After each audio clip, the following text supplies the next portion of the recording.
भारत माता की जय। हमारे देश के नेतागण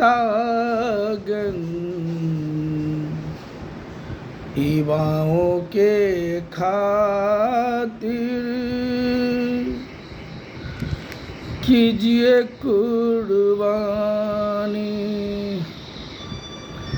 जब सरकारी नौकरी में 60 साल में रिटायरमेंट, तो आप सब क्यों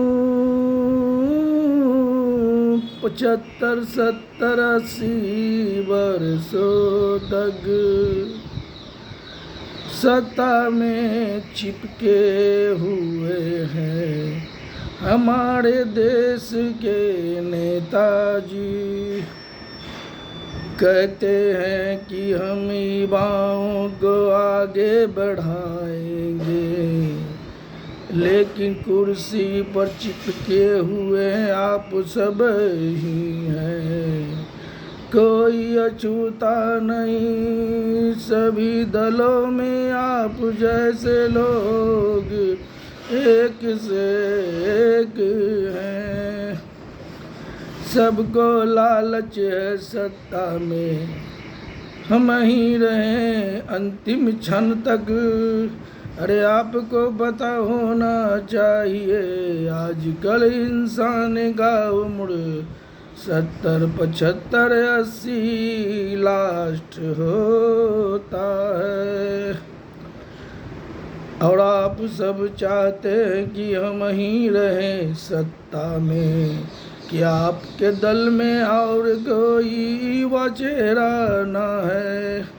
काहे आप सब युवाओं का कर रहे हैं हकमारी? अपने अपने दलों के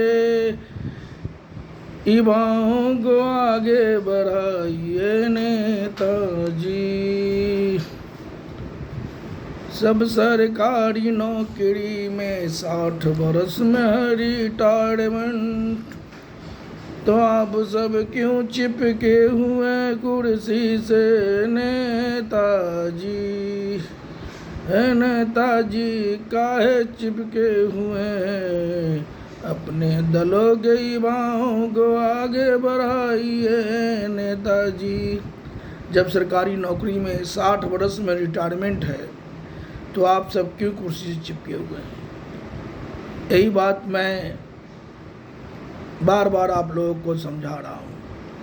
और अब की बार हम पूरे बिहार प्रदेश के मतदाता भाई बंधु माता बहन से यही गुजारिश कर रहे हैं कि जिनका उम्र 60 हो गया उन सबको छुट्टी कीजिए।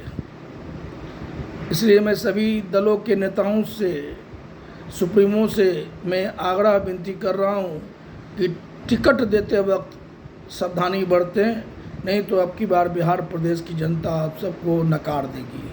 अगर 60 वर्ष से ऊपर के उम्मीदवार आप देंगे तो उनकी धाराशाही हो जाएगी। इसलिए उम्र 60 हो गया, स्वतः कुर्सी छोड़िए जैसे मैंने छोड़ा है। आपको मैं ज्ञात करा देना चाहता हूँ कि मैं बिहार भाजपा का ही चेहरा हूँ। 1985 से लगातार 27 मार्च 2018 तक भाजपा में रहा हूँ और 2020 बिहार विधानसभा का चुनाव 184 पटना साहिब विधानसभा क्षेत्र से सहिपा SHP के उसूलों पर सस्ता चुनाव अभियान चलाकर चुनाव लड़ा हूँ। लेकिन अब की बार हम चुनाव नहीं लड़ रहे हैं 2025 में, चूँकि हमारा उम्र 59 वर्ष हो गया है और हमने जो मापदंड तय किया है कि 55 से 60 चुनाव लड़ने का लास्ट उम्र है। इसलिए मैंने स्वतः कुर्सी छोड़ा है युवाओं के लिए। आप लोग भी युवाओं के लिए कुर्सी छोड़ें, जो सबके हित में अच्छा होगा। जय हिंद, भारत माता की जय। लालच नहीं करें।